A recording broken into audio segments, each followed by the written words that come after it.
Ladies, if your gut health is fucking up your fat loss, these are the biggest probiotic mistakes that you are making. Okay. So, gut health, let's go over why it's important. And if you're on YouTube, I'm looking at my teeth right now because I recorded this and I had something stuck in my teeth. So I had to redo it because I just noticed that I had something in my teeth. But why does gut health matter? It's such like an in vogue topic that it's like, oh, gut health, gut health, gut health. We need better gut health. But the reason you need better gut health is for a lot of reasons.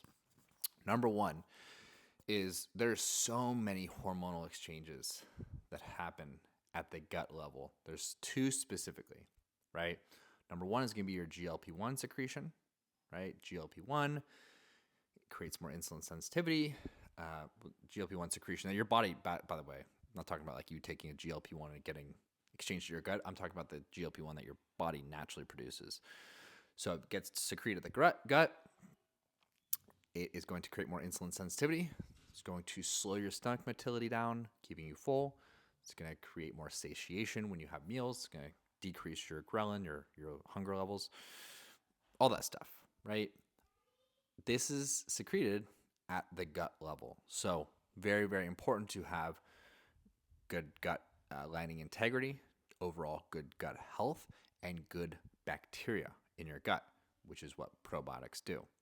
Now, the other thing that's actually converted by the actual gut microbiome is going to be your T4 to T3. So the T4, bacteria in the gut takes it, converts it into T3. Active thyroid is your T3. And that's why it's so important for us to not look just at blood work. And by the way, if you want my no blood work required symptom checklist, go on Instagram, DM me at Dylan A. Conrad. No, what is it? Hormone imbalance checklist. But that's why it's so important because you have great T4, T3 levels, right? But if something's off with that conversion, it's going to show great blood work, but you're still going to be symptomatic as fuck. As it relates to fat loss, your metabolism is going to be slower, okay? So gut, just from a hormonal standpoint, from a fat loss standpoint, there's a lot of different things that are happening at the gut aside from what I just mentioned, but those are the two that you probably most likely get. Now, on top of that, there's a lot of just misunderstood concepts about probiotics and this and that. So the top ones I see, and I see these all the time, okay? Number one is taking probiotics with food. Probiotics are great. If you take them with food, it basically is going to destroy all the probiotics. So what I would do is take it fasted first thing in the morning, okay? Wait a couple minutes and then have about 24 ounces of water. The water is going to get the probiotics into your gut where they do its business, right? The other thing is if you do drink 24 ounces of water right when you wake up, it's going to stimulate the vagal nerve, which is going to decrease. Sorry, I just got a text.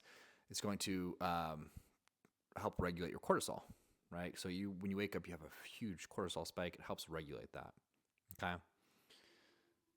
So taking it fasted, and I would eat, about 15 minutes after that. And, you watched my video the other time. 3:15. I'm getting stupid text right now. And turn these things off. So, yeah. Anywho. So, that's number one, is taking it with food. You want to wait about 20 minutes before you have any food, right? Make sure you get some water in. Okay, that's number one. Number two is taking prebiotics. Now, probiotics feed basically the good bacteria, right? It's a good bacteria. Prebiotics feed everything that feeds both good and bad bacteria. It feeds all the bacteria. So with these prebiotics, it's giving you increase of both, which is not necessarily a good thing, especially if you don't have a good microbiome in your gut. Now, the thing you also want to watch out is for what's called synbiotics. So synbiotics is a combination of prebiotics and probiotics, okay? So I would watch out for those too. So stick with a probiotic. They're all pretty much the same. You can't really fuck them up in terms of the quality. I like Mary Bruce because I like to take gummies. So that's a better one. Okay. So, yeah, those are the big mistakes. Don't make them. Taking probiotics with food, then taking prebiotics and symbiotics. Stick with the probiotics. They're all the same. It's the cheapest one, whatever. Go on Costco, Nature's Bounty, all that stuff. Yeah, hope this helps. If you want that hormone imbalance checklist, go on Instagram at Dylan A. Conrad, DM me, and I'll send it to you ASAP.